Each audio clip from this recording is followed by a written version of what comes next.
Hello everyone, সবাই কেমন আছেন? আমি আল্লাহর রহমতে ভালো আছি। আমি একটা নতুন ইউটিউব চ্যানেল ক্রিয়েট করেছি। এই ইউটিউব চ্যানেল সবসময় গেমিং ভিডিও আপলোড হবে, গেমিং ভিডিও লাইভ স্ট্রিম সকাল হবে। লাইভ স্ট্রিম আমার 1 মিলিয়নের একটা ইউটিউব চ্যানেল ছিল, ওইটা কোনো কারণবশত একটা ব্র্যান্ড হয়ে গেছে। এই কারণে আমি এটা একটা নতুন একটা ইউটিউব চ্যানেল খুলেছি।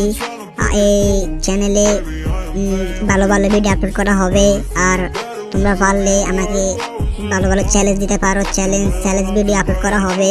আর সন্ধ্যা সন্ধ্যা 6টা থেকে রাত 10টা পর্যন্ত এখানে লাইভ স্ট্রিম হবে কারণ বড় বড় টুর্নামেন্টের গেম প্লে ইউটিউব চ্যানেলে আপলোড করা হবে। এই আপলোডের পেছনে রহস্য হলো তোমরা যদি আমাকে সাপোর্ট করো তাহলে আমি আরো দূরে এগিয়ে যেতে পারবো। তাহলে সবাই তাড়াতাড়ি সাবস্ক্রাইব করে দেন, সাবস্ক্রাইব করে বেল আইকনটা অন করে দেন, পারলে তোমাদের ফ্রেন্ডকে শেয়ার করে দিন। আজকের জন্য ভিডিও এখানে শেষ। সবাই ভালো থাকেন, সুস্থ থাকেন। আল্লাহ হাফেজ, আসসালামু আলাইকুম।